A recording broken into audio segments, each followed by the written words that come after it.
Okay, ji. So now let's see. So today we are going to cover sonnet from M.H. Abrams.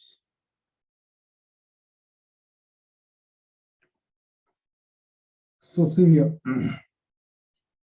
Sonnet sonnet क्या है भाई? देखो, सबसे पहली line जो सोनेट के लिए आई है अ लिरिक। तो सोनेट क्या है? एक लिरिक है। Yes.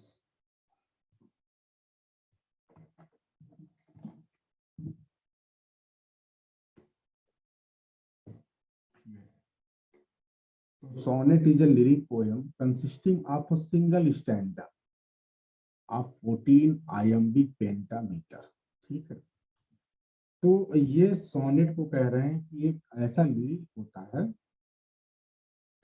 जो कि एक कंप्लीट स्टैंजा होता है अपने आप में 14 आयाम्बिक पेंटामीटर का। बहुत बढ़िया। तो देखिए, ये जैसे जो है थोड़ा सा इनके कहने का अलग, इस स्टैंजा को आप लोग को निगेटिव नहीं लेना है।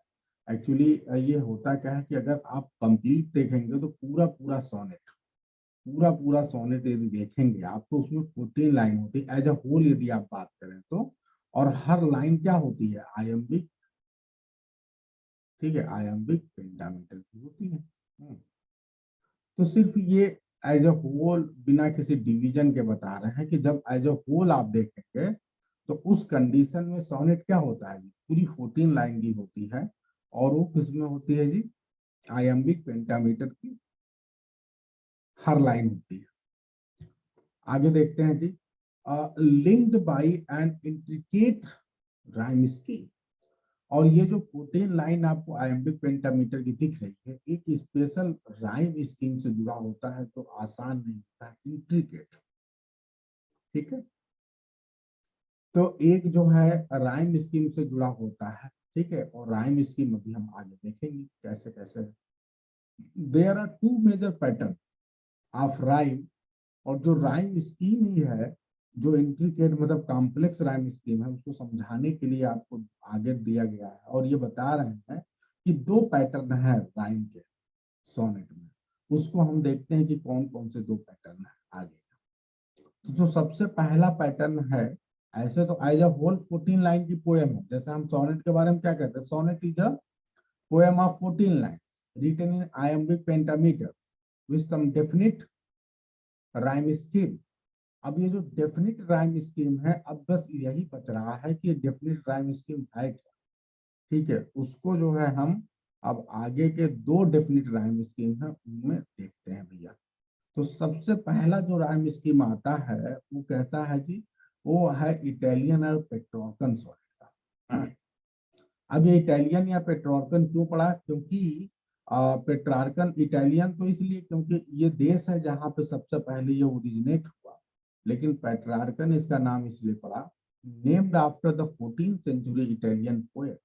क्योंकि एक 14th सेंचुरी पोएट थे जिन्होंने सबसे पहले इसको यूज करना शुरू किया शुरुआती दौर में, और उनका नाम पेट्रॉर्क था। तो पेट्रॉर्क से क्या बन गया जी? Petrarch. Falls into two major parts. जब आप पेट्रॉर्कन सोनेट की बात करते हैं तो ये दो मुख्य पार्ट में डिवाइड करते हैं सोनेट को। और सबसे पहला क्या है जी? ऑक्टेव यानी एक लाइन का। और दूसरा क्या है? Set set. ठीक है। अब आपके टीजीटी एग्जाम में से यही क्वेश्चन आया था कि जो पेट्रॉर्कन सोनेट है उसकी राइम स्कीम क्या है। ठीक है जी। तो पेट्रार्कन सोनेट कहता है कि भैया हम तो सोनेट को दो पार्ट में डिवाइड करेंगे। और एक उसमें दो पार्ट में क्या होगा भैया? ये जो 14 लाइन है ये दो हो जाएगा, 8 और 6, यानी ऑक्टेव एंड सेट सेट। अच्छा, अब उसमें भी एक नियम है कि जो ये ऑक्टेव है ना, इसकी राइम इसमें एकदम फिक्स है, इसमें कोई चेंज नहीं कर सकते। जो चेंज करना है वो सेट सेट में थोड़ा बहुत हो सकता है, लेकिन ऑक्टेव में तो कोई चेंज। अब ऑक्टेव भी क्या है? ये जो ऑक्टेव है आपका, ये भी दो क्वार्टरन से बना हुआ है, दो क्वार्टर लेके बना हुआ है। हम्म। तो ऑक्टेव ने दो क्वार्टर किया है, क्वार्टर एकदम फिक्स है, एकदम सेम मात्रा में, सेम रानी सी। वो है क्या जी? ए बी बी ए। फिर दूसरे क्वार्टर का भी ए बी बी ए। तो ये ध्यान देना। तो ये जो ए बी बी ए है, ए बी बी ए है ऑक्टेव का, वो फिक्स है। ठीक है जी। जब सेट सेट पे आते हैं तो यहाँ पे दो आ जाता है, एक तो सी डी ई सी डी ई, एक तो ये है जो सब बहुत पॉपुलर है सी डी ई सी डी। दूसरा है कि कुछ वेरिएंट है जैसे C D C C D C, एक दूसरा भी वेरिएंट है। तो जो सबसे पॉपुलर वेरिएंट है इसमें वो पहला वाला है सी डी ई सी डी। अब दूसरा भी ये वेरिएंट कहीं कहीं ये भी आ जाता है, तो आपको ये दोनों ध्यान रखना है। आई होप इट इज क्लियर। तो ये दोनों वेरिएंट ध्यान रखना है। सबसे पहला वाला सी डी सबसे फेमस है, यही ध्यान रखना, यही एग्जाम में। तो क्लियर है जी। अब एग्जाम में कभी भी पेट्रार्कन सोनेट का राइमिंग स्कीम आएगा तो आई होप कि you all will be able to give the reply in the best possible way. अब जो है पेट्रॉर्क के जो सोनेट है were first intimated in England, सबसे पहले इंग्लैंड में जो है इमिटेट किए गए थे, कॉपी किए गए थे, in both their stanza form and their standard subject. Stanza form तो आपके सेट का था ही, और साथ ही साथ इसका जो सब्जेक्ट था वो भी। और सब्जेक्ट क्या है, जो शुरुआती सब्जेक्ट है वो यही था, hope and pain of an adoring male lover. जो मेल लवर है, ठीक है, जो प्यार कर रहा है किसी से, तो अपने बिलवेट के प्रति जो उसकी होप है, जो कष्ट है प्यार में, जो दर्द है, उसको व्यक्त करता है। ठीक है, तो वो सारी चीजें जो है आपको देखने को मिलेगा। यानी लव एक मेजर थीम था, कभी उसमें प्यार है, कभी आशा है कि मेरी जो है बिलवेट मुझसे मिलेगी, तो उसके प्यार में जो है बड़ी बड़ी कल्पनाएं पोएट करता है। ठीक है। तो अच्छा, मैंने फिर अब इम्पोर्टेंट बात यह है कि जो आपका थॉमस याट साहब हैं, ये ऐसे पहले राइटर माने जाते हैं जो सोनेट को इंग्लैंड में लेके आते हैं। ठीक है जी। तो जब ये सोनेट को इंग्लैंड में लेके आते हैं तो सबसे अब ये भी इम्पोर्टेंट है कि ये किस प्रकार के सोनेट के पैटर्न को कॉपी करते हैं। तो सर थॉमस यॉट जी जो हैं ये पेट्रार्कन पैटर्न को ही फॉलो करते हैं। एक इम्पोर्टेंट बात आपके लिए। ठीक है जी, I hope it is on Smita. Yes it is going on. अब आगे ध्यान दें, तो 16 सेंचुरी में जो सबसे पहला इंग्लैंड में राइटर है which copying sonnet, it is must say that he is copying Petrarchan sonnet pattern. ठीक है, the Petrarchan form was later used, Petrarchan form को लेटर यूज किया गया for a great variety of subject. बाद में इसे बहुत ज्यादा यूज किया गया। मिल्टन ने किया, वर्ड्सवर्थ ने किया, क्रिस्टीना रोजेटी ने किया, बीजी रोजेटी ने किया, और कुछ और भी सोनेट किया है। इन लोगों ने इस पैटर्न को यूज किया। इन लोगों के नाम याद रखना। आपसे पूछा जाए कि ये बताओ इंग्लिश लिटरेचर में पेट्रार्कन सोनेट को फॉलो करने वाले राइटर कौन कौन से हैं, तो इनके नाम याद रखोगे तो काम आएगा। We does not have as many rhyming possibility as I tell you. ठीक है। अच्छा, put sometimes made it technically easier in English by introducing a new pair of rhyme in the second four line of the after. ठीक है। अब जो है ध्यान देते हैं आगे वाले कंडीशन में कि सेकेंड टाइप वाला जो है वो सोनेट में किस प्रकार का राइम स्कीम है। ठीक है, अब हमने एक तरह से पेट्रार्कन पूरी तरह से देख लिया है। अब हम आगे बढ़ते हैं दूसरे वाले टाइप। चलिए जी देखते हैं। तो जो सेकेंड टाइप में हम आते हैं, द अर्ल ऑफ सरे and other English experimenters in the 16th century also developed a standard form for English sonnet. अब ध्यान दीजिए, अर्ल ऑफ सरे एक ऐसे राइटर हैं, मैंने बोला था आप सभी को। कोई बता सकता है what is the full name of earl of सरे? अर्ल ऑफ सरे को ओरिजिनल नाम क्या था? अर्ल ऑफ सरे, तो सरे आप सभी को पता है, it's a name of a place and he was earl from that place. So can you tell me the name of that particular writer? ओ, ऐसा हो रहा है क्या? या आप लोग उस, ओ, एक मिनट एक मिनट एक मिनट, एक सेकंड रुक जाए।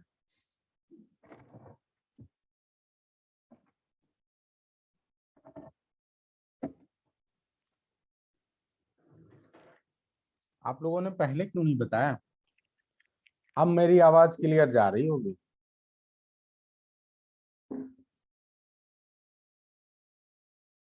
Is it 100% clear now? ऐसा हुआ था कि रात में मैंने बहुत दिनों बाद मुझे समय मिला तो मैंने रामानुजन मूवी देख लिया। बहुत ही शानदार मूवी थी कल। और जब मैंने देखा तो मैंने फिर अपने जो है पीसी से क्या किया था कि ये हटा दिया था ईयरफोन।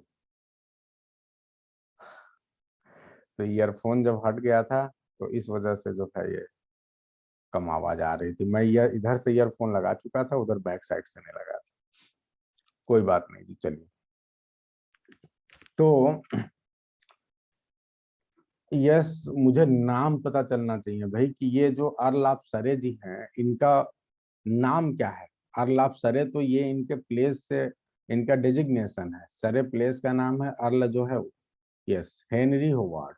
सभी लोग अपने लिए तालियां बजा लें जितने लोग नाम बता रहे हैं, प्रियंका, चंचल, नंदनी। तो इनका नाम है हेनरी होवार्ड। तो हेनरी होवार्ड अर्ल ऑफ सरे, बहुत अच्छा, good. And other English experimenters, इन्होंने कहा भैया ये नहीं, ये तो विदेशों से आया हुआ चीज है, इसको हम ऐसे अपना लें तो मजा नहीं आएगा, हम अपने हिसाब से कुछ चेंज करेंगे। कुछ राइटर्स को आप देखते होंगे जो चेंज किया करते हैं, तो इन्होंने अपने हिसाब से चेंज किया। और जब चेंज किया तो क्या चेंज किया वो देखो। चेंज इन्होंने ये किया कि जो ऑक्टेव था, ठीक है, वो चल रहा था। इन्होंने कहा नहीं भैया, ये जो अंतिम की 6 लाइन है ना, इसमें भी हम एक क्या करेंगे, जैसे ऑक्टेव में आप सभी को पता है कि 2 क्वार्टेन था। अब इन्होंने जो सेट सेट है इससे भी एक क्वार्टेन बना दिया और एक कपलेट बना दिया। ठीक है, पूरी बात समझ में आ गई। तो अब क्या हो गया जी, एक और इसमें क्या बन गया, जो सेट सेट था एक क्वार्टेन बन गया, एक कपलेट बन गया। तो इस तरह आपके सामने बन गया। तो अब अगर इस समय जो नई वाली आई पैटर्न, दूसरे टाइप वाली, तो इसमें क्या आपको दिख रहा है, 3 क्वार्टेन। क्या दिख रहे हैं जी, 3 क्वार्टेन एंड 1 कपलेट। तो क्या होगा जी, 3 क्वार्टरन्स एंड 1 कपलेट, ये हुआ। तो ये बना जी, सब आयम्बिक पेंटामीटर में है ही, इसमें कोई शक ही नहीं। हम्म। तो वही चीज है कि कोई बात नहीं अर्पणा, अभी आप आगे जहां जहां कुछ काम वगैरह था करके सब। तो and other English experimenters in 16th century developed a stanza form called the English sonnet. तो इस तरह आपने देखा कि अर्ल ऑफ सरे और भी कुछ लोगों ने इस तरह से यूज करना शुरू किया और ये इंग्लिश सोनेट कहलाया। और बाद में शेक्सपियर साहब के नाम पर इसे कहा गया शेक्सपियरियन सोनेट। क्यों? देखो साफ तौर पे ये है भाई एम एच अब्राम्स की बुक, जहां पे क्लियरली मेन रीजन लिखा है आफ्टर इट्स ग्रेटेस्ट प्रैक्टिशनर। क्योंकि इसके सबसे महान जो प्रैक्टिशनर हैं, सबसे बढ़िया यूज करने वाले राइटर हैं, वो कौन है, शेक्सपियर है। तो इसीलिए इंग्लिश सोनेट जो कि अर्ल ऑफ ने शुरू किया था, इसे सरियन सोनेट न कह के, सरेलियन सोनेट न कह के, बल्कि शेक्सपियरियन सोनेट कहा गया, क्योंकि शेक्सपियर साहब इसके सबसे बड़े राइटर थे। दिस सोनेट फॉल्स इनटू 3 क्वार्टरन्स, ये सोनेट जो है 3 क्वार्टरन एंड 1 कंक्लूडिंग कपलेट के रूप में रहता है। राइम स्कीम ध्यान रखना, बहुत बार आपके एग्जाम में पूछा जा चुका है, A B C D E F G G. अब आप सभी देख रहे हैं कि जो जी जी है, जी जी यानी सबसे लास्ट की दो दो लाइन कपलेट है, ये जो है आप सभी देख रहे हैं, अगर कभी भी आयम्बिक पेंटामीटर में 2 लाइन आ जाए और वो राइम करे और साथ ही साथ एक कंप्लीट मीनिंग दे, तो ऐसी कंडीशन में वो जो कपल है उसको क्या बोलेंगे, उसको क्या बोलेंगे जी। पिछली क्लास में भी मैंने बताया था, एक तरह से पिछली क्लास का रिवीजन ही है, क्योंकि हम बस उसी चीज को दूसरी बुक से पढ़ रहे हैं। ठीक है जी। तो अब आप लोग बताइए इसे क्या बोलेंगे। कपलेट तो है, लेकिन अगर आयम्बिक पेंटामीटर में कोई कपलेट होगा तो क्या कहलाएगा जी, हीरोइक कपलेट। यस, सब लोग याद रखना अच्छी तरह से, अगर आयम्बिक पेंटामीटर में कोई कपलेट होगा तो हीरोइक कपलेट कहलाएगा। हीरोइक कपलेट का मतलब ही यही होता है कि 2 iambic pentameter lines, ठीक है, with same rhyming scheme, ठीक है, या विच राइम टुगेदर। लेकिन यदि 2 आयम्बिक पेंटामीटर की लाइन हो और अगर वो राइम ना करे, दोनों लाइन आयम्बिक पेंटामीटर में है और यदि वो राइमिंग नहीं करती है, तो ऐसी कंडीशन में क्या कहलाएगी, जल्दी से बताइए। तो ऐसी कंडीशन में वो ब्लैंक वर्स कहलाएगी। इससे अपने दिलो दिमाग में आप लोग बैठा लें। तो अगर 2 लाइन है आयम्बिक पेंटामीटर में, यदि वो राइम करेंगी, तो ऐसी राइम करेंगी तब तो हीरोइक कपलेट होगी, और राइम ना करे तब क्या होगी जी, ब्लैंक वर्स।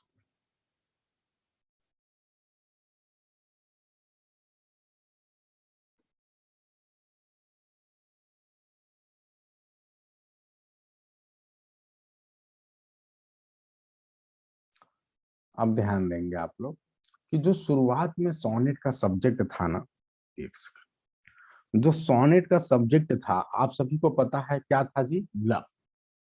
अपनी जो बिलेवेड है, जो अपनी बिलेवेड है उसके प्रति यदि लव दिखाया जाए तो क्या हो जाएगा जी, वो सोनेट का मतलब मेन थीम यही था, बेसिक थीम।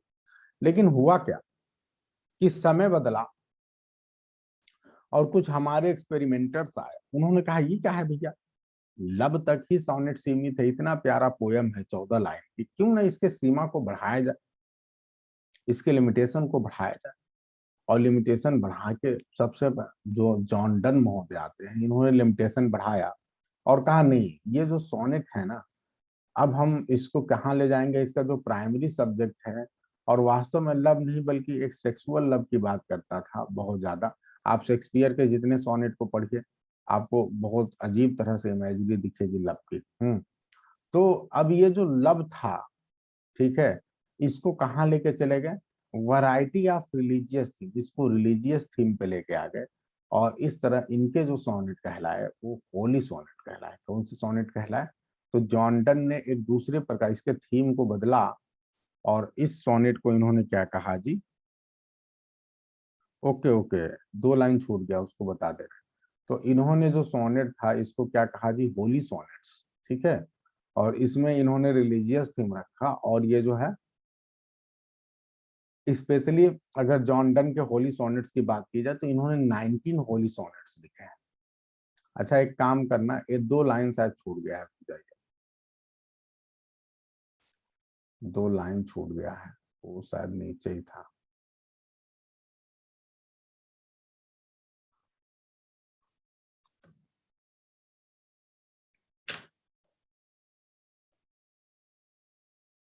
छूट गया क्या, 1 सेकंड बस रुक जाइए। अच्छा 2 लाइन छूट गया था, ये देख लें जरा फिर। जब हम इंग्लिश सोनेट या शेक्सपियरियन सोनेट देख रहे हैं, तो हमने देखा कि एक तो राइमिंग स्कीम ये हो गई, फिर उसके बाद जो है इसी में एक थोड़ा सा वेरिएशन है। स्पेंसर जी आए, उन्होंने कहा भी नहीं नहीं ऐसा नहीं चलेगा, हम भी इसमें चेंज करेंगे, हम तो बहुत बड़े राइटर हैं, हमने इपिक लिखा है और बहुत कुछ लिखा है। आप सभी को पता है स्पेंसर साहब ने फेरी क्वीन नामक एक इपिक लिखा है, बहुत ही बड़े राइटर हैं। तो इन्होंने चेंज किया, इन्होंने कहा नहीं, जो मेरा सोनेट होगा ना वो शेक्सपियर सोनेट से थोड़ा अलग। कैसे अलग होगा जी, जैसे शेक्सपियर साहब ए बी करते हैं, ठीक है, मैं भी ए बी कर लूंगा। लेकिन उसके बाद शेक्सपियर क्या करते हैं, उसके बाद शेक्सपियर कर देते हैं क्या जी, सी डी।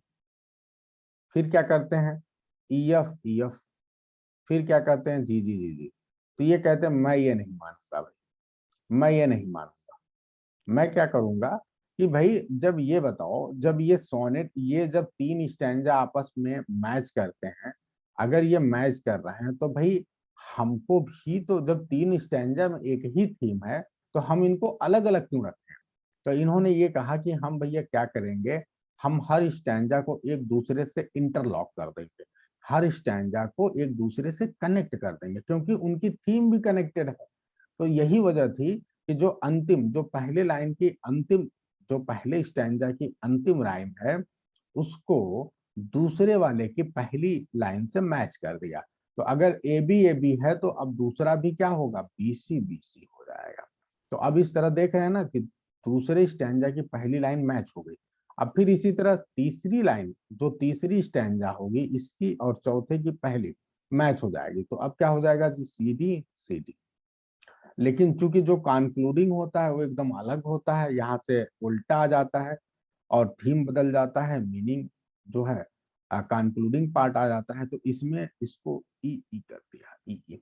तो समझ में आया जी। तो ये बनाया जी, A B B C B C, ठीक है, और सी डी और ई ई, ये है। तो ऐसे इसको तैयार करना है। समझ में किस तरह इंटरलॉकिंग हो रहा है, एकदम क्लियरली दिख रहा है आप सभी को। तो यही बेसिक चीजें ध्यान रखना है, एग्जाम में आ जाता है, बच्चे नहीं कर पाते हैं, गड़बड़ हो जाता है। तो is it clear to everyone? बोलो जी।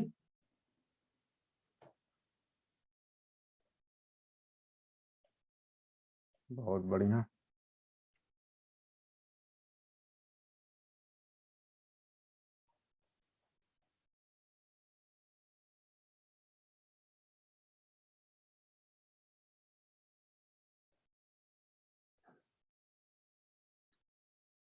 चलिए, तो अब देखते हैं। तो जॉन डन ने इसके थीम पे अब काम करना शुरू किया, और इसका जो थीम था, जो सब्जेक्ट था, sexual love, now it was change in religious themes, ठीक है। And now the first kind of sonnet John Donne written, ठीक है, in a different way, and though sonnet were called what, holy sonnets. इन्हें holy sonnets कहा गया। Written early in 17th century, 17th century में लिखा गया था। Milton in the later part of the century, Milton साहब भी 17th सेंचुरी में ही लिखते हैं, लेकिन ये लेटर पार्ट में लिखते हैं। और इन्होंने क्या किया, expanded the range of the sonnet, इन्होंने सोनेट के रेंज को बढ़ा दिया। मिल्टन ने कहा नहीं भैया, अभी भी गड़बड़ है, अभी चलो मान लो थोड़ा सा बढ़ा, पहले सेक्सुअल लव था, अब जो है लव बदल के जो है गॉडली लव हो गया, ठीक है। इतना ही तो हुआ है, बस दो ही प्रकार का भी थीम है। इन्होंने कहा नहीं, इतने से काम नहीं बनेगा। इन्होंने कहा मैं सोनेट के थीम को बढ़ाऊंगा, तो इन्होंने सोनेट के थीम को बढ़ा दिया। और उसके बाद जो है other matters of serious concern, दूसरे भी सीरियस कंसर्न पे आ गए। सीरियस कंसर्न क्यों, डे टू डे लाइफ की जो सीरियस प्रॉब्लम थी, जैसे डाउरी प्रॉब्लम, तो इन्होंने डाउरी से रिलेटेड जो अपने जो है चार जो है सोनेट लिखे हैं, ठीक है। डाउरी हो गया, रिलीजन हो गया, ठीक है, जो है इसके अलावा जो रॉयल थीम रख लिया। तो इस तरह से अलग अलग थीम पे इन्होंने लिख दिया, काफी चेंज कर दिया जी। तो इस तरह से जो है इन्होंने हर प्रकार की पॉलिटिकल डाउरी बहुत अच्छा नहीं दी, तो हर प्रकार की सिचुएशन लेके आ गई है अपनी सोनेट्स, ठीक है जी। तो ये भी ध्यान रखना, आप सभी याद रखना अपने दिमाग, अपने ध्यान के लिए, कि 23 जो है टोटल जो है सोनेट्स लिखी थी किसने, जॉन मिल्टन ने, ठीक है, 23 सोनेट्स। लेकिन हर सोनेट में एक दम था, ठीक है। Except for a lapse in the English new classical period, अगर हम सोनेट की बात करें कि सोनेट किस पीरियड में नहीं लिखा गया है और किस किस पीरियड में लिखा गया है, तो आप लोग को जानकर ये बड़ी हैरानी होगी कि सोनेट इतना पॉपुलर रहा कि जब से ओरिजिनेट हुआ, एलिजाबेथन टाइम में सोनेट आया था, और उसके बाद से तो फिर सोनेट रुका ही नहीं। 14th सेंचुरी में सोनेट आया पहली बार, देखा जाए तो। फिर उसके बाद सोनेट का जो मतलब जो रथ है ना, वो तो रुका ही नहीं। Sonnet earl of Henry Howard earl, Henry Howard earl of Surrey, और जो है टॉमस यार्क, ये दो बड़े राइटर हैं जिनका श्रेय माना जाता है कि ये सोनेट को लेके आए। अगर केवल एक ऑप्शन टिक करना हो तो आप टॉमस यार्क को लेंगे नाम, ठीक है। और इन दोनों लोगों ने सबसे पहली बार लाए, और जो इनके सोनेट्स शुरुआत में पब्लिश हुए, आप सभी को पता है, टॉटल्स मिसैलनी। आप सभी को पता है बच्चों, भाई जल्दी से बताइए, टॉटल्स मिसैलनी का नाम आप सभी ने सुना होगा, टॉटल्स मिसैलनी, ठीक है जी। जो टॉटल्स मिसैलनी है, ये सबसे पहली, अगर आपसे पूछा जाए कि ये बताओ जी सबसे ज्यादा जो सोनेट्स हैं वो सबसे पहली बार जो है किस पब्लिकेशन में या किस वर्क में पब्लिश हुए थे इंग्लैंड में, तो आपको याद रखना पड़ेगा टॉटल्स मिसैलनी। इसमें जी टॉटल्स मिसैलनी, ये एकदम इंपॉर्टेंट बात बता रहा हूँ, जल्दी से आप लोग बताइए जी, टॉटल्स मिसैलनी जो है कब आया था, ठीक है। Can anyone tell, Tottel's मिसैलनी।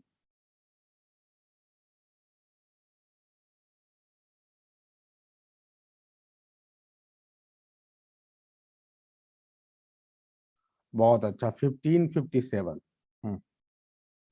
तो ये ध्यान रखना, आप लोग के एग्जामिनेशन पॉइंट ऑफ व्यू से काफी इंपॉर्टेंट है टाटल्स मिसेलनी। ठीक है, और किसी का जवाब नहीं आ रहा, केवल only why Aarti Gupta is giving the answer. Exam में आएगा तो क्या केवल अकेले वही नंबर लेके जाएंगे, बाकी लोग या तो जानते हैं या तो नहीं जानते या लापरवाही कर रहे हैं। ठीक है, तो ये आपको ध्यान देना पड़ेगा जी।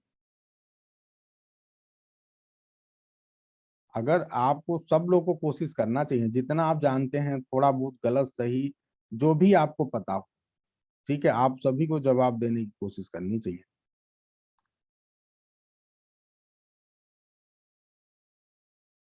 ठीक है, तो टाटल्स मिसेलनी जो है आ, जो है आई थी ये, और आप सभी को अच्छी तरह से याद रखना पड़ेगा कि ये 1557 में आई थी। अगर एग्जैक्ट डेट की बात करें तो ये 5 जून 1557 को पब्लिश हुआ था। ठीक है, और इसमें सबसे ज्यादा जो है सोनेट है वो Henry Howard earl of Surrey और टॉमस यार्ड के थे। ठीक है जी, तो ये ध्यान रखना जी। तो ये सोनेट, ये सबसे पहला कलेक्शन है जहां पे आपको ढेर सारे सोनेट्स देखने को मिलते हैं। फिर उसके बाद से जो दूसरे नंबर पे सोनेट का सबसे बड़ा कलेक्शन आपको इंग्लैंड में देखने को मिलता है, वो कौन है जी? 1609 में क्या आया था? Can anyone tell? 1609 में आप हमें बता सकते हैं क्या पब्लिश हुआ था? Can anyone tell? 1609, देखो कोई फर्स्ट फोलियो बता रहा है, चंचल। फोलियो क्या होता है? सोनेट का भी फोलियो आया था क्या कभी?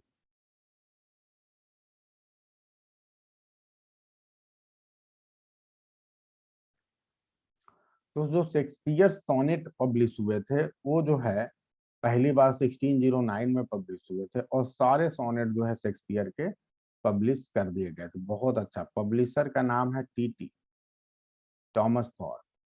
बहुत अच्छा जी।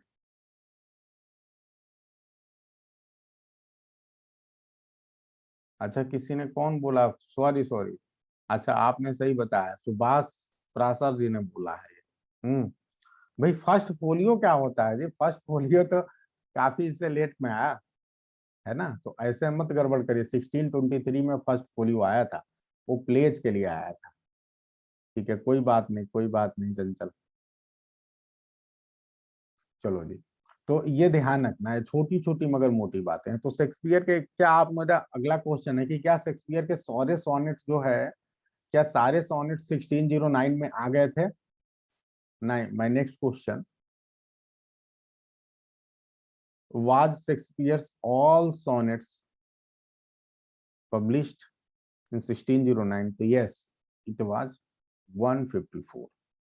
ठीक है जी, तो ये ध्यान रखना जी। अब इसमें भी ध्यान रखना, जब इतना आ गया है तो कि 154 को भी अगर आपसे डिवाइड करने को बोला जाए तो जो शेक्सपियर के सोनेट है दो पार्ट में डिवाइड होते हैं। कैन एनीवन टेल कि वो कौन से दो पार्ट हैं? पहले पहले में कितने होंगे? 126, और दूसरे में कितने होंगे जी? 28। जो 126 सोनेट्स हैं इनको फेयर यूथ को माना जाता है कि इन्होंने वो किया था, डिवोट किया था, और जो 28 है वो किसको किया था जी? Dark lady. तो ये ध्यान रखना है बस। 28 में भी फर्दर आप टू डिवीजन कर सकते हैं, 26 + 2। तो एग्जैक्टली जो डार्क लेडी को दिया गया था वो 26 ही था। तो यदि आपके एग्जाम में 28 की बजाय 26 दे तो आप 26 को ही मारेंगे, लेकिन अगर वहां 26 ना दे, 28 ऑप्शन दे, तो आप बिल्कुल परेशान मत होना, 28 को मार देना। क्योंकि जो ब्रॉड डिवीजन मिलता है ज्यादातर बुक में, तो उनको दो ही पार्ट में जो है डिवाइड किया जाता है, 126 एंड 28। लेकिन उसके बावजूद जो है जब डीपर लेवल पे जाते हैं तो 28 को भी दो पार्ट में डिवाइड करते हैं, और दो जो है माना जाता है क्यूपिड को किया गया। तो ठीक है, कोई दिक्कत नहीं। तो ये आपको ध्यान रखना।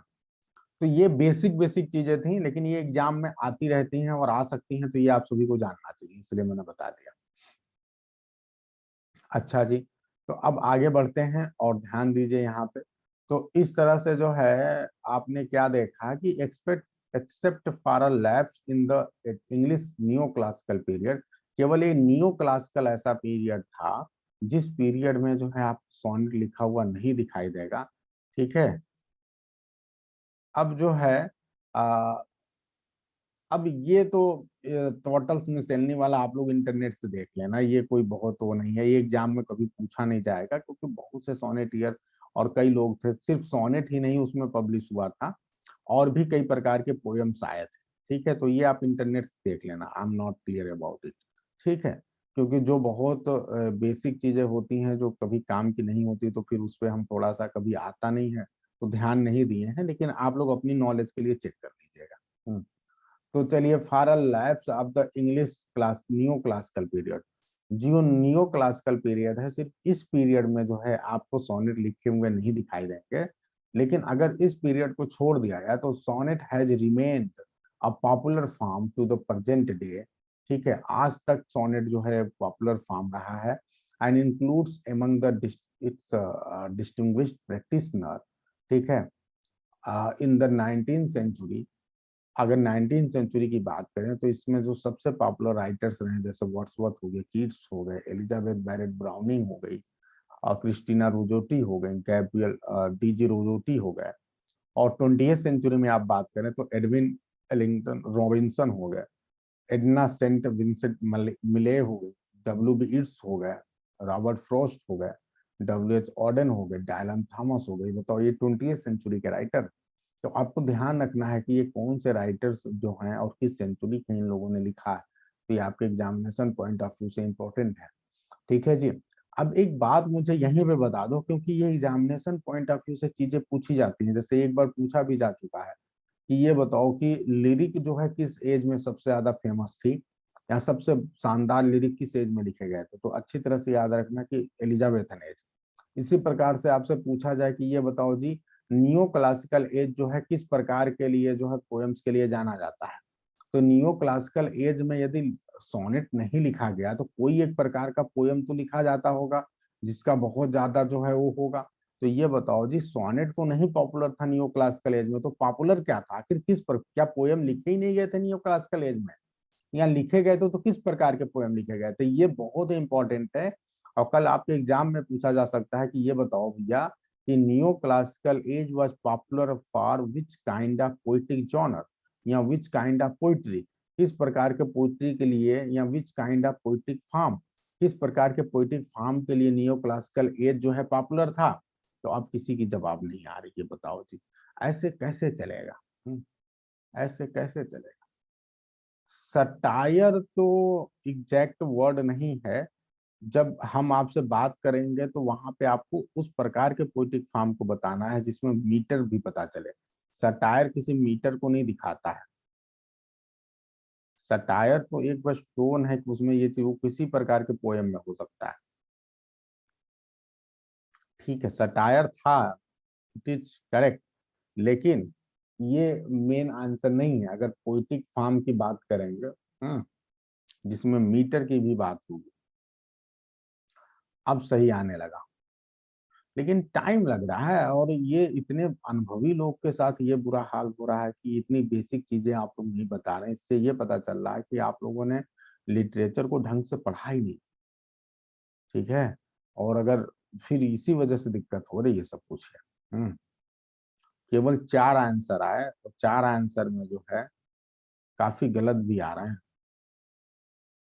तो अब ध्यान रखना कि जो नियो और बाकी लोग का तो जवाब ही नहीं आ रहा है। हाँ, कुछ तो जवाब दे दो जी। ठीक है। अच्छा, एक बात और ध्यान दीजिए कि आप लोग जब भी जवाब दें, आप सभी से रिक्वेस्ट है कि जवाब ईमानदारी से अपने मन से दें।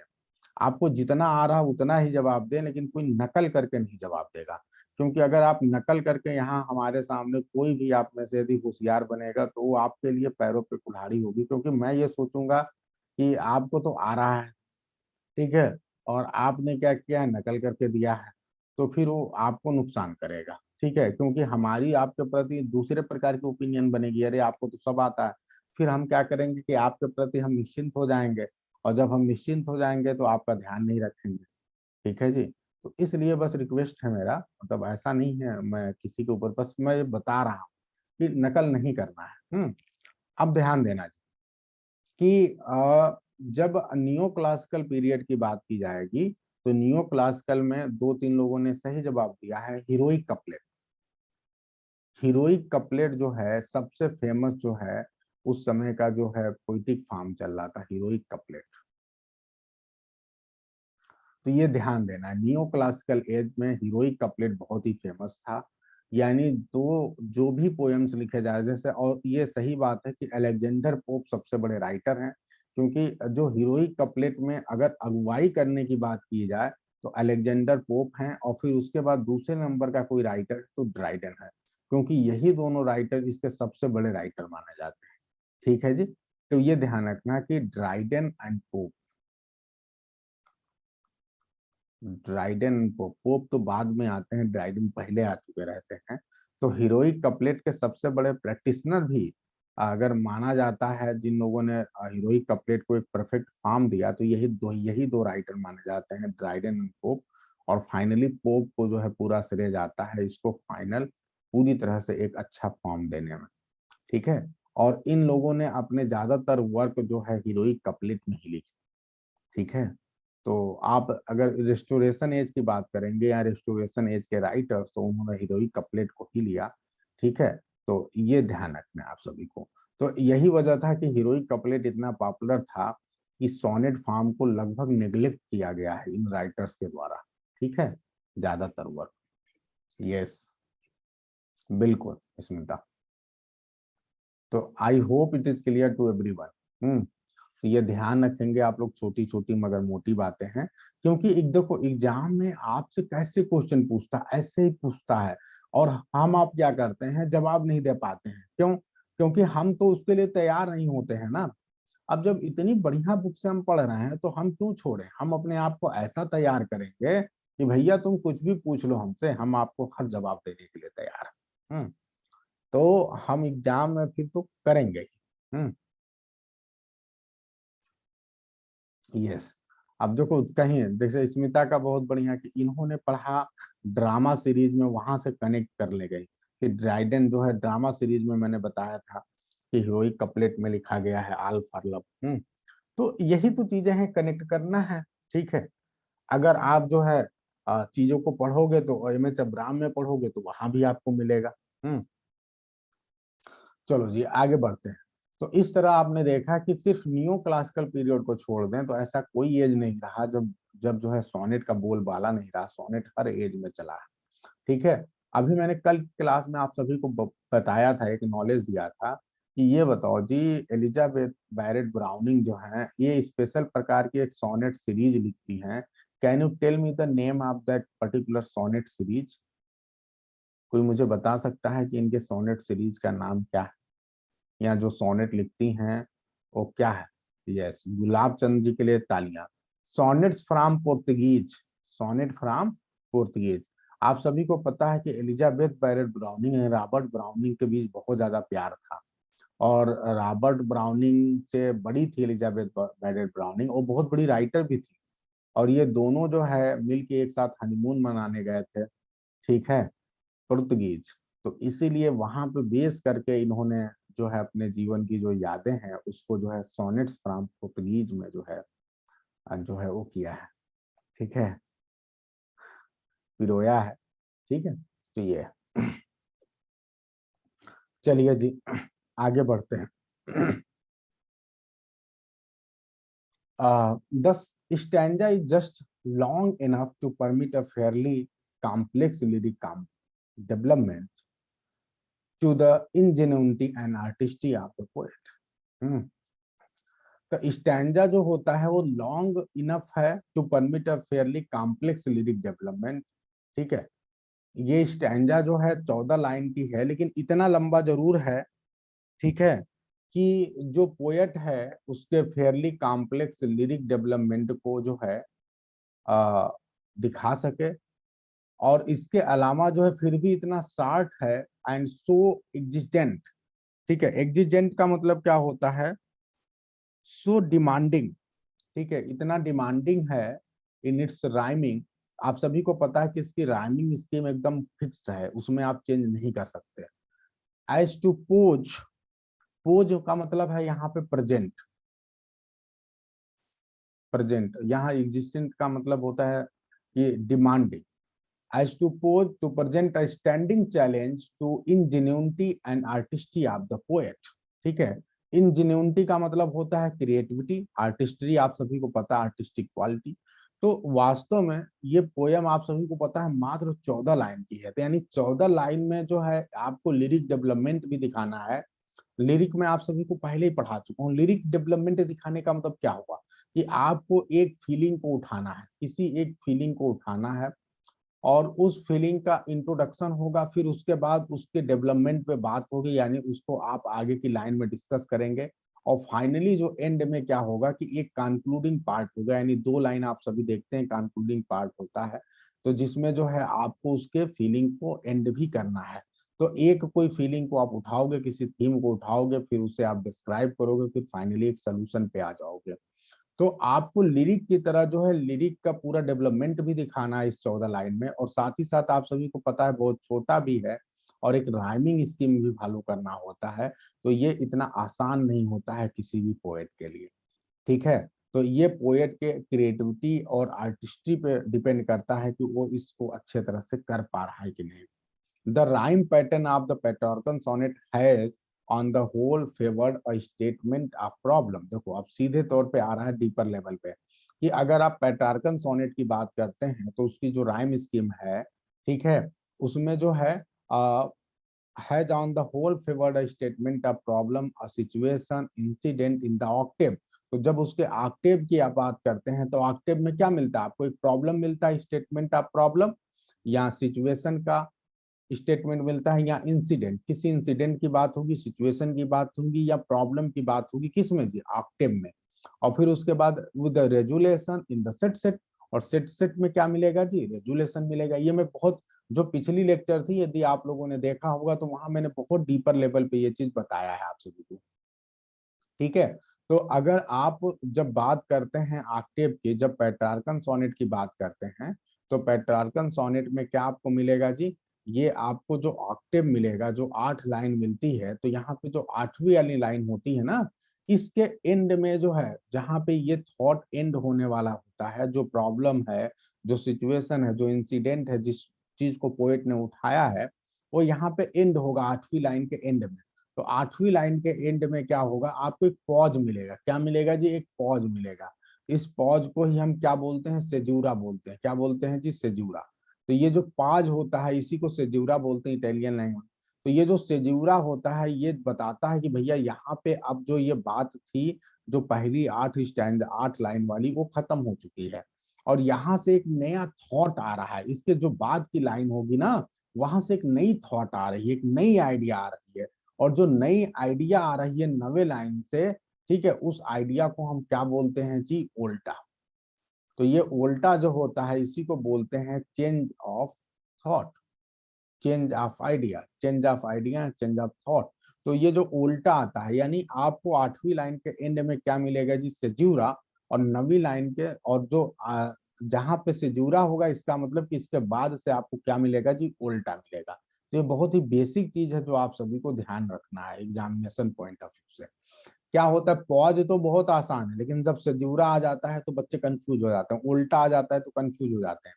तो ध्यान रखना कि उल्टा एंड सेजूरा जो है सोनेट का बहुत ही इंटीग्रल पार्ट है, और ये वहां से जहां से थॉट में चेंज आएगा वहां मिलेगा आपको। जो सेजूरा है इसको दिखाने के लिए कॉमा, फुल स्टॉप, ठीक है, स्पेस, ठीक है, या फिर सेमी कॉलन, कॉलन, इस तरह से जो है सिंबल्स का यूज करते हैं। ठीक है जी, तो ये हो गया, ये हमने देख लिया जी सेट सेट में। द इंग्लिश फॉर्म, जो इंग्लिश फॉर्म की आप बात करते हैं, शेक्सपियरियन सोनेट की फॉर्म करते हैं, some time uses a similar division of material. कभी कभी ऐसा होता है कि वो भी 8 लाइन में भी कर सकता है, ठीक है, लेकिन but often present instant a repetition with variation of statement in each of the 3 quarter. लेकिन ऐसा कभी कभी होता है, ज्यादातर कंडीशन में आपको क्या मिलेगा कि आपको repetition with the variation of statement मिलेगा in each of the 3 quarter. यानी आपको जो तीनों क्वार्टरन मिलेंगे, तीनों में एक ही प्रकार की थीम होगी, एक ही प्रकार का स्टेटमेंट होगा, बस उसका रेपिटेशन होगा। तो तीनों क्वार्टरन में सेम प्रकार से एक ही प्रकार के थीम का रेपिटेशन दिखाई देगा, ठीक है। और फिर क्या होगा जी, in either case the final couplet in the English sonnet, जो फाइनल कपलेट होगा उसमें क्या होगा, usually proposes an epigrammatic turn to the end, और फाइनल जो है, जो अंतिम दो लाइन होगी वो इपिग्रामेटिक टर्न होगा, एंड हो जाएगा, यानी कंक्लूजन की बात करेगा। क्योंकि दो लाइन में ही बात हो रही है, दो लाइन में बहुत ज्यादा आइडियाज को ठूसने की कोशिश की गई है, रखने की कोशिश की गई है, यानी दो लाइन को बहुत ज्यादा एक्सप्लेन किया जा सकता है, और इसीलिए दो लाइन को इपिग्रामिक बोलता है पोएट। इपिग्रामिक बोला गया है एमएच के द्वारा। क्यों?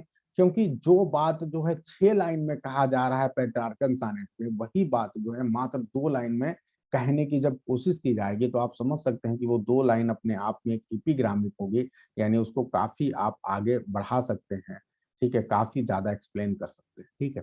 तो यही वजह है। तो अगर आपसे ये पूछा जाए कि ये बताओ कि आप एपिग्रामिक एंड किस प्रकार के सोनेट में मिलता है, तो बिल्कुल निश्चित रूप से वो शेक्सपियरियन या इंग्लिश सोनेट में आपको एपिग्रामिक एंड मिलता है, न कि पेट्रार्कन सोनेट में, क्योंकि वहां 6 लाइन होता है अपनी पूरी बात को खत्म करने के लिए, यहाँ पे सिर्फ 2 लाइन है, ठीक है। तो जब कम शब्दों में ज्यादा बात कहनी है, तो जैसे आपसे कोई कहे ये बताओ भैया एक लाइन में जो है साइलेंस के महत्व को बताओ, एक लाइन में जो है कम बोलने के महत्व को बताओ, तो अगर एक लाइन में कोई बोलेगा तो इपिग्रामिक होगा, लेकिन उसी को कहा जाए कि अपने शब्दों में 50 शब्द में बताओ, तो 50 शब्द में इपिग्रामिक नहीं हो सकता। तो अगर बच्चे ने बोला कि brevity is the soul of the key, ठीक है, तो अब वहां पे क्या हो गया, brevity is the soul of the language, तो अब क्या हो गया जी, वो एक लाइन में बोला ना, इपिग्रामिक हो गया। जब वही ज्यादा वर्ड्स में बोलेगा तो इपिग्रामिक नहीं होगा। आगे बढ़ते हैं जी।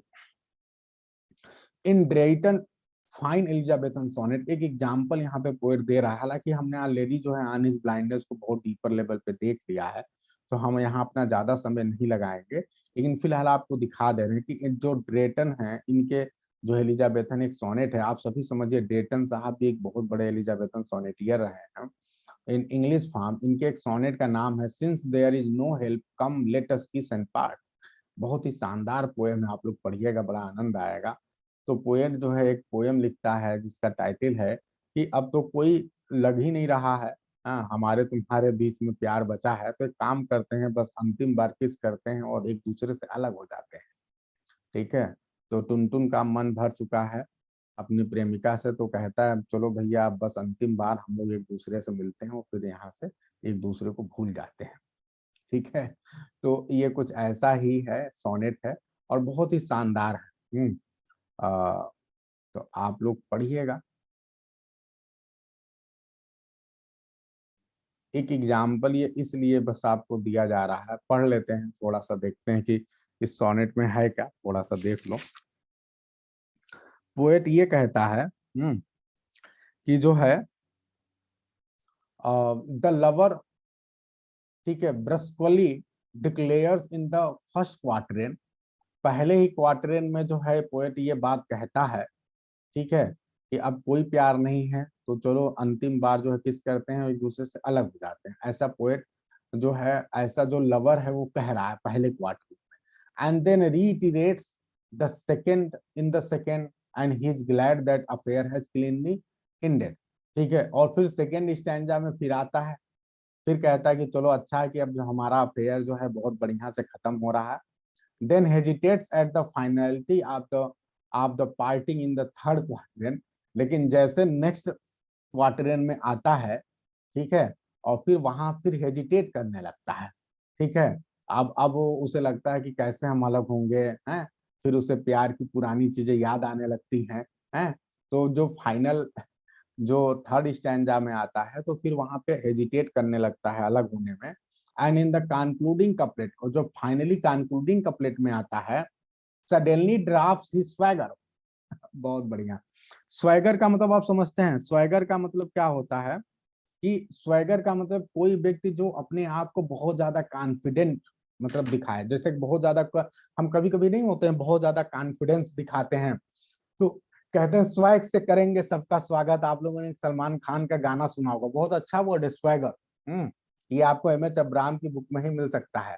तो जो स्वैग से करेंगे सबका स्वागत है, स्वैग आपने वर्ड सुना होगा, तो स्वैग से ही बना है स्वैगर।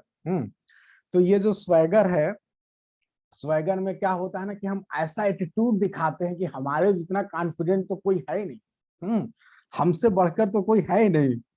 तो मतलब स्वैग का मतलब क्या होता है कि बहुत ही कॉन्फिडेंट या एरोगेंट, ठीक है, सेल्फ इम्पोर्टेंट मैनर जो होता है, ठीक है, अपने आप को बहुत ज्यादा एरोगेंट दिखाना, अपने आप को ही सब बहुत ज्यादा इम्पोर्टेंट दिखाई शो करना अपने आप को।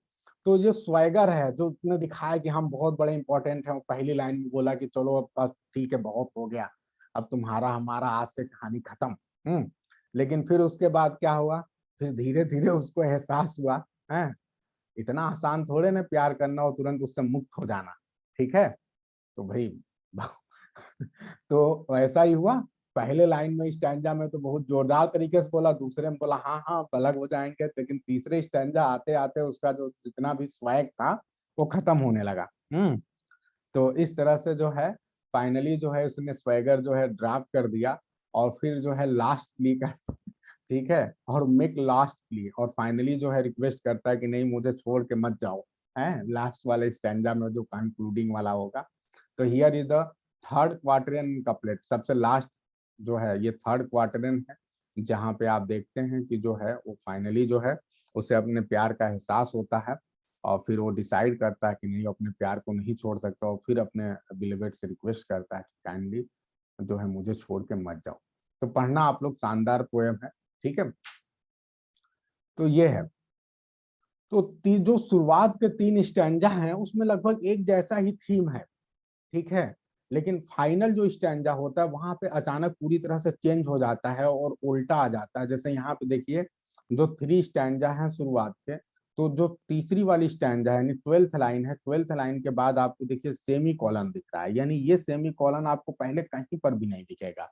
तो ये सेमी कॉलन इस समय किस चीज का रिप्रेजेंटेशन है, कैन एनीवन टेल? ये सेमी कॉलन किस चीज का इस समय रिप्रेजेंटेशन है? तो सेमी कॉलन, जल्दी से बताओ जी सर, जल्दी से बताओ, सेमी कॉलन किस चीज का रिप्रेजेंटेशन है? इतना देर लग रहा है, सेजूरा, सेजूरा लिखने में लोग को दिक्कत हो रही, सेजूरा, सेजूरा है, ये पॉज है, अगर सिंपल लैंग्वेज में लिख लो तो पॉज है, और यहां से आपको नया आइडिया मिलता है।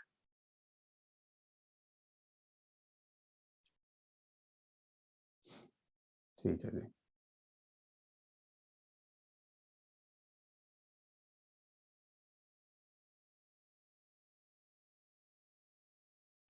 ठीक है।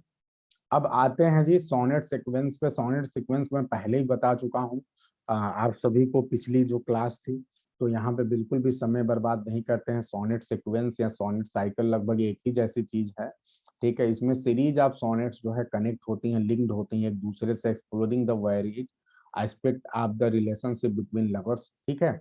जो लवर्स हैं उनके वेरिड एस्पेक्ट को दिखाता है, ठीक है, सोनेट सीक्वेंस, और ills by indicating a development in the relationship that constitute a kind of implicit plot.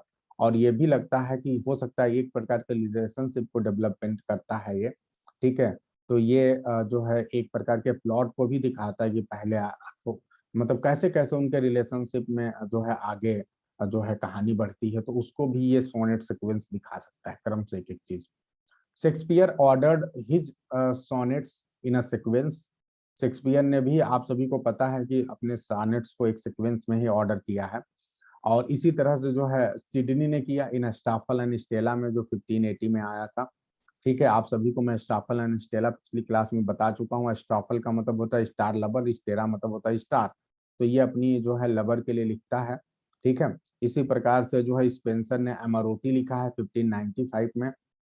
Letter example of sonnet sequence जो है वेरियस सब्जेक्ट पे हैं, जैसे वर्ड्सवर्थ ने लिखा है द रिवर डडन, तो ये रिवर डडन पे इन्होंने लिखा है, वर्ड्सवर्थ ने, बहुत ही फेमस है, ध्यान रखना, ये बच्चे बता नहीं पाते एग्जाम में आ जाए कि who has written sonnet sequence named the River Duddon, तो शायद। अब आगे ध्यान दीजिए, डीजी रूजोटी का है house of life, Elizabeth Barrett Browning का sonnets from the Portuguese, and American poet जो है विलियम एलरी लियोनार्ड का है टू लाइफ्स, तो ये ध्यान रखना। डायलन थॉमस का है जी अल्टर वाइज बाय ऑवल लाइट, ठीक है, ये भी ब्रिटिश राइटर हैं डायलन थॉमस, ठीक है। तो ये जो है सब एक के बाद एक जितने भी आपको दिख रहे हैं ये सब जो है सोनेट सीक्वेंस है। अब देखो एक थोड़ी और जानकारी मिली कि जो डायलन थॉमस का है ये अल्टरवाइज बाय ऑल नाइट, ये जो है ये सीरीज ऑफ 10 सोनेट्स हैं, इसमें 10 सोनेट्स ही आपको मिलना है, ठीक है। Is an abstruse meditation of poets own life, ये पोएट के खुद के लाइफ पे जो है आपको मेडिटेशन दिखेगा जो कि एब्स्ट्रैक्ट है। इसके अलावा जॉर्ज मेरेडिथ का जो है मॉडर्न लव है, मॉडर्न लव भी जो है एक तरह से सोनेट सीक्वेंस है, ठीक है, which concerned a bitterly unhappy marriage, जो बिटरली अनहैप्पी मैरिज को दिखाता है, is sometimes called a sonnet sequence even though its component poem consist not of 14 but of 16 line. ये बहुत ही इंपॉर्टेंट, अगर आपसे पूछा जाए कि ये बताओ कि ऐसा सोनेट जो 16 लाइन में लिखने वाला राइटर कौन है, तो कौन है जी? George Meredith. जॉर्ज मेरेडिथ में कितने लाइन में लिखा जी? 16 लाइन में जो है अपने सोनेट्स को लिखा। तो ये सोनेट्स बड़ा मतलब अजीब कहानी है भैया, चेंज होता रहता है, कोई 16 लाइन में। इसी प्रकार एक बहुत बड़े राइटर हैं जिन्होंने कर्टल सोनेट लिखा है। क्या सोनेट लिखा है जी? Curtal sonnet.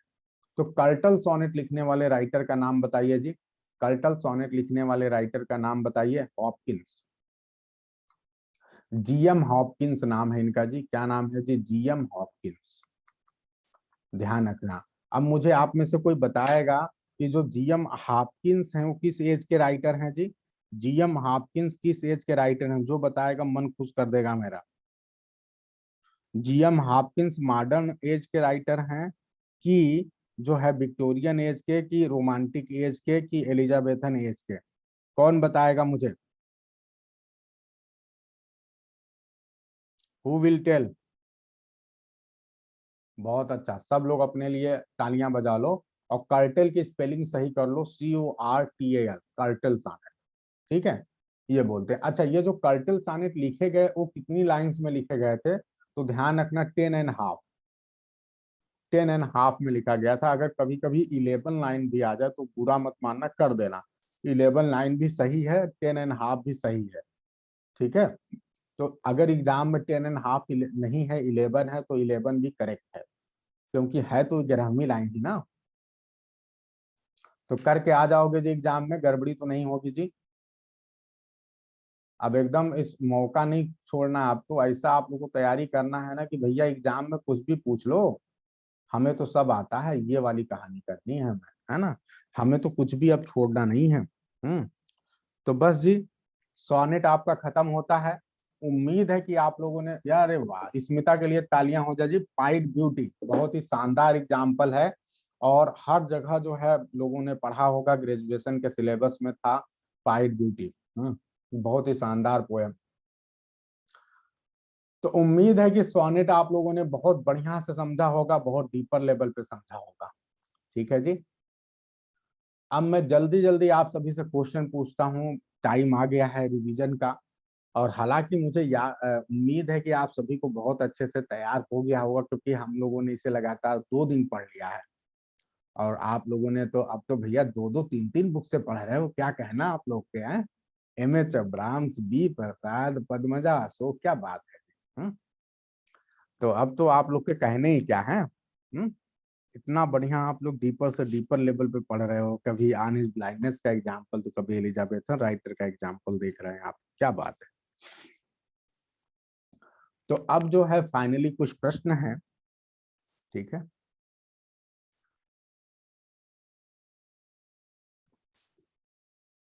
आपका किया तलिया सर, अच्छा मेरे लिए है तालियां?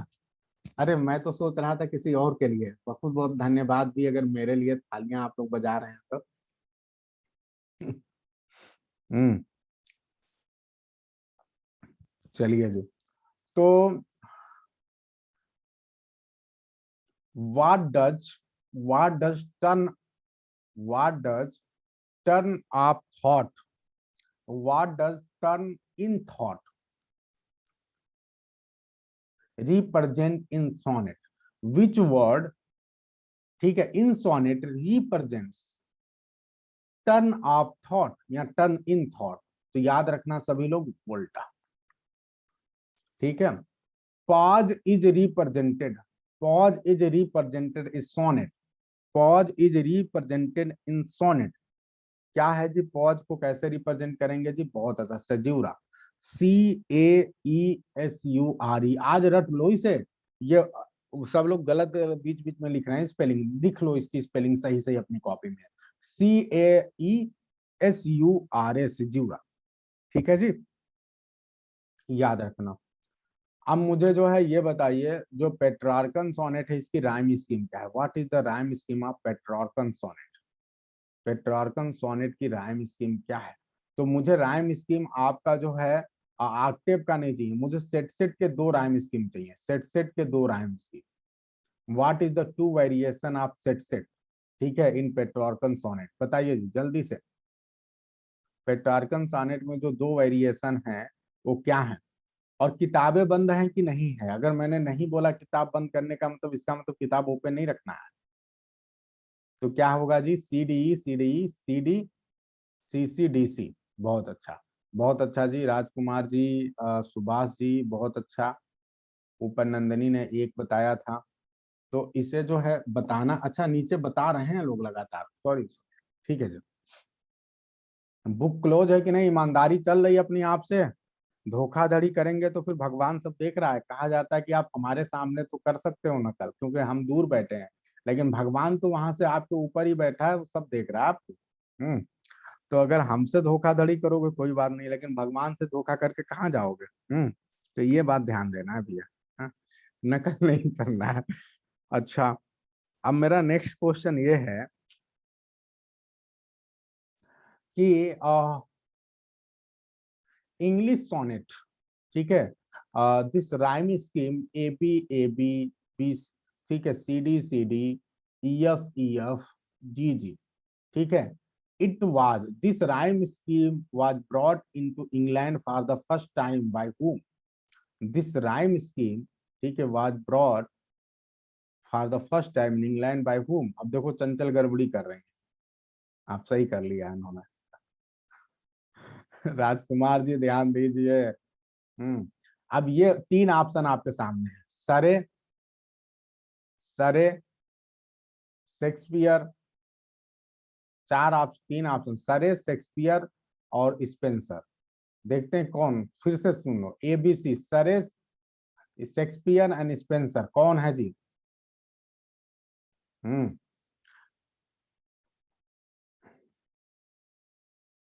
हम्म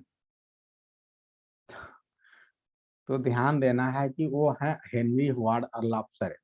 अर्लाप सरे ने ही इस राइम स्कीम को सबसे पहले यूज किया था, फिर बाद में शेक्सपियर ने इसका सबसे बढ़िया यूज किया, तो इसलिए इनके नाम से पड़ गया शेक्सपियरियन, लेकिन इसके जो शुरुआती खोज करता है वो है सरे साहब। तो याद रखना है जी, हेनरी हॉवार्ड अर्लाप सरे। अच्छा, जल्दी बोलते हैं तो गड़बड़ हो जाता है, चलो ठीक है, कोई बात नहीं। जल्दी इसलिए कराते हैं कि अभी एग्जाम में इससे ज्यादा जल्दी रहती है ना, तो इसलिए यहाँ भी जल्दी करवाता हूँ। चलो जी, AB, BC, CD, EE, ये राइम स्कीम जो यूज करने वाले पोएट का नाम बताइए, राइटर का नाम बताइए। सबसे पहले ये राइम स्कीम किसने यूज किया? बहुत अच्छा, अपने लिए सब तालियां बजा लो। नीरज, राजकुमार जी, प्रियंका, विनीता, सुभाष, चंचल, रीता, रितु, आरती, नंदनी, गुलाब, अर्पणा, सब, स्मिता, मोहन, सब लोग अपने लिए तालियां बजाओ। तो ये कौन हो गया जी? ये स्पेंसर साहब होगा। स्पेंसर साहब का नाम आ गया, तो जल्दी से आप लोग बताओ, स्पेंसर साहब जो हैं इनके एक वर्क का नाम बता दीजिए। एक वर्क का नाम जो बहुत ही पॉपुलर है, दुनिया का one of the most famous poem माना जाता है, इपिक है, तो फेरी क्वीन। बहुत अच्छा जी, सब लोग कितने टैलेंटेड हो, फटाफट बताते हो।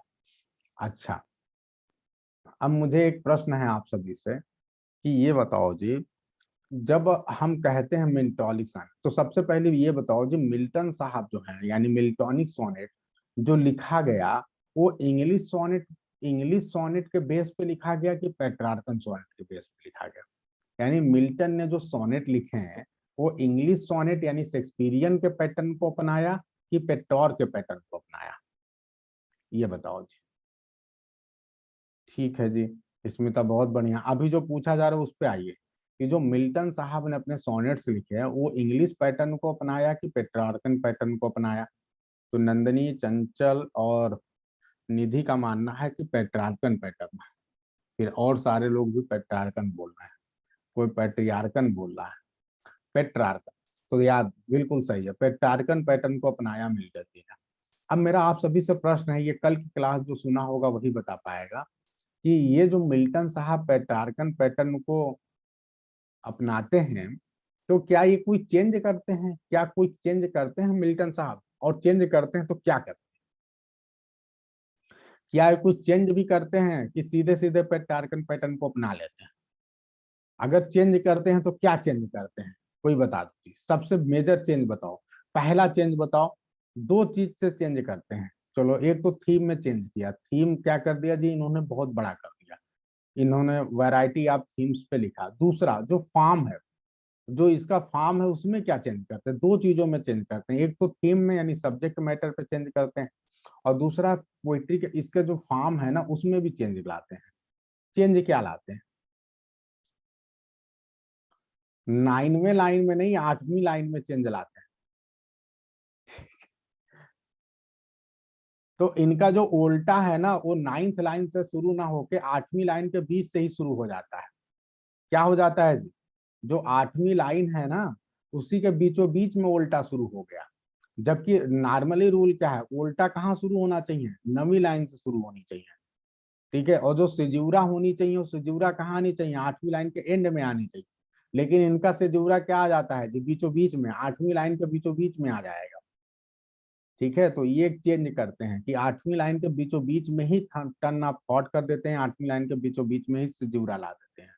ठीक है, तो ये इनकी राइटिंग पे विशेषता है। तो मिड लाइन में, 8वीं लाइन में ही ला के पटक दिया, कहा नहीं भैया हम तो 9वीं नहीं, हम बीच में पटकेंगे, बीच ही से लेके चलेंगे। तो ये था, मैंने बहुत बढ़िया से आप लोग को दिखाया भी था, बताया भी था, I hope it is clear to everyone. अब मेरा नेक्स्ट क्वेश्चन है कि ये बताओ जी, ये अमरोटी, ठीक है, अमरोटी जो है ये कौन लिखता है, ये एक सोनेट सीक्वेंस है, इसको लिखने वाले पर्सन का नाम बताओ, कौन वीर है जो अमरोटी लिख रहा है? तो बहुत अच्छा जी, सभी लोग अपने, आरती गुप्ता सबसे पहले किसने बताया? सबसे पहले प्रियंका ने बताया जी, बहुत अच्छा जी, तालियां। तो ये जो है स्पेंसर साहब ने लिखा है अमरोटी। फिर उसके बाद से दूसरा मैं आपसे बताऊं कि ये बताओ जी, अस्टाफल एंड स्टेला, अस्टाफल एंड स्टेला किसने लिखा जी? अस्टाफल एंड स्टेला, अमरोटी जो है कब आया जी? 1595, बहुत अच्छा जी। अस्टॉफल एंड स्टेला कौन लिखा है? फिलिप सिडनी ने। ये बताओ जी, इसमें जो स्टेला है, स्टेला का मतलब क्या है? स्टॉफल एंड स्टेला में what is the meaning of Stella? Stella का मतलब क्या है? स्टार, और स्टाफर का मतलब स्टार लवर। तो ये बताओ जी, स्टाफल नाम से इंग्लिश लिटरेचर में कोई और भी वर्क लिखा गया है क्या? स्टाफल नाम से इंग्लिश लिटरेचर में कोई और वर्क है? कोई मुझे बता सकता है जल्दी से? ध्यान रखिए, छोटी छोटी मगर मोटी बातें एग्जाम में बहुत ज्यादा पूछता है।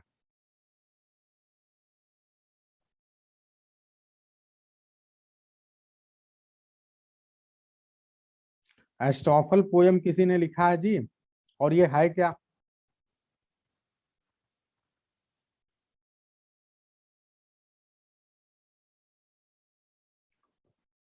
एलजी, बहुत अच्छा। एलजी में भी अंतर है, एलजी में भी कैसा एलजी है जी ये? एस्टॉफल, ये एक प्रकार से कैसा एलजी है, ध्यान रखना, ये बहुत इंपॉर्टेंट बात है क्योंकि आप पढ़ चुके हैं, ये पास्टोरल एलजी है। इसके ठीक पहले आपने पढ़ा है पास्टोरल एलजी। तो एस्ट्रॉफल क्या है जी? ये एस्ट्रॉफल क्या है, अगर आपसे पूछा जाए एस्ट्रॉफल क्या है, तो एस्ट्रॉफल याद रखना आप लोग, पास्टोरल एलजी है, पास्टोरल एलजी। और किसके ऊपर, चूंकि एस्ट्रॉफल एंड स्टेला आप सभी को पता है फिलिप सिडनी का वर्क है, तो एस्ट्रॉफल वहीं से लिया गया है। तो फिलिप सिडनी के ऊपर अगर आपसे पूछा जाए कि एस्ट्रॉफल जो है किसके ऊपर, किसके मृत्यु पे लिखा गया है, तो ये फिलिप सिडनी की डेथ पे लिखा गया है। और किसके द्वारा लिखा गया है, तो स्पेंसर के द्वारा लिखा गया है। तो it has been written by Spenser on the death of Philip Sidney, बहुत ही इंपॉर्टेंट वर्क है ये। और आप सभी को ध्यान रखना कि जो शुरुआती आपको पास्टोरल एलजी मिलता है वो यही है जो बिगनिंग में आपको मिलता है। ठीक है जी, सेफर्ड कैलेंडर के बाद। ठीक है, तो ये काफी इंपॉर्टेंट चीजें हैं जो आपको छोड़नी नहीं है एग्जामिनेशन में आए तो, है ना जी?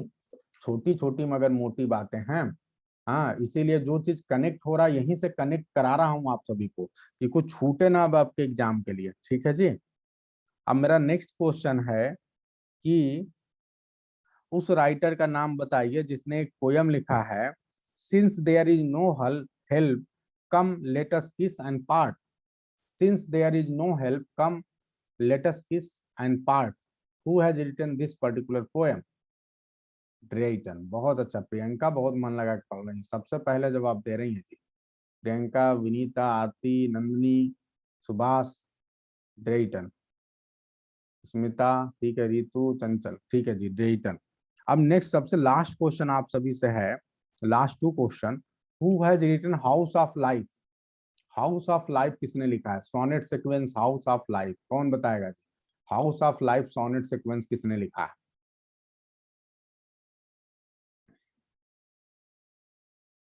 किसने लिखा है मॉडर्न लव? बहुत अच्छा जी। डीजी रोजेटी ने लिखा है जी हाउस ऑफ लाइफ। बहुत अच्छा जी, बहुत अच्छा। अगर नकल नहीं मार के बताया तो एकदम सही है। अच्छा, मॉडर्न लव किसने लिखा है? मॉडर्न लव किसने लिखा है जी? जल्दी से बताना है। How many lines it has? 16। ठीक है जी।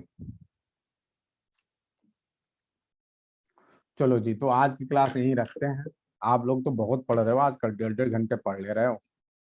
ये तभी पॉसिबल हो पा रहा है क्योंकि हम दो क्लास को एक में मर्ज कर रहे हैं, तो इसलिए ऐसा हो पा रहा है। 45 मिनट दूसरी क्लास का, 45 मिनट आपका, दोनों लोग का मिल जा रहा है ज्यादातर कंडीशन में। बहुत अच्छा जी। तो बहुत ही शानदार, आप लोगों ने बहुत ही बढ़िया बताया। उम्मीद है कि अब एग्जाम में आपसे कुछ भी छूटने वाला नहीं है। और आप लोग जो है बस अ, अभी तो वर्क फ्रॉम होम सभी का चल रहा होगा, सिर्फ सोनल को छोड़कर मेरे ख्याल से। Rajkumar ji, work from home ही चल रहा है ना? सुरेंद्र जी, जल्दी बताइए आप लोग। कल का टॉपिक आज ही पूछ लेना चाह रहे हो ताकि सब पढ़ के आ जाओ पहले से ही है। ऐसा मत करो, मुझे तो खुद नहीं पता है। नहीं, अच्छा, सब पहले से तुम लोग रट के आना चाहते हो हैं? ऐसा?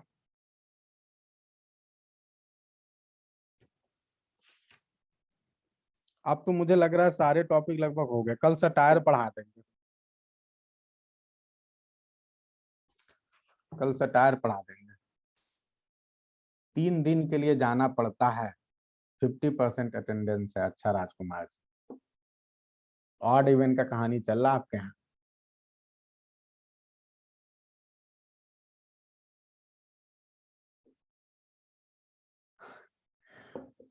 जीआईसी मेंस की तो कोई बात नहीं बन पाई है क्योंकि मेरे पास टाइम ही नहीं बन पा रहा है।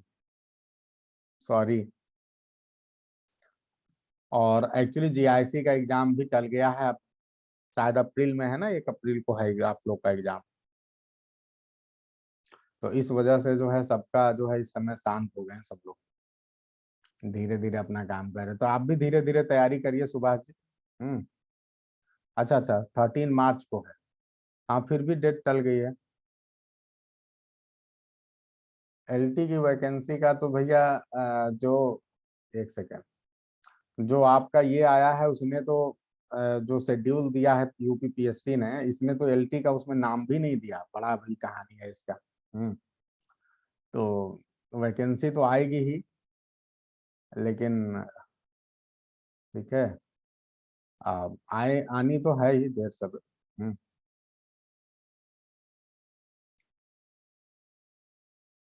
चलिए सुभाष जी, इस पे हम बात करते हैं आपसे, थोड़ा फ्री हो जाने दीजिए मुझे, है ना?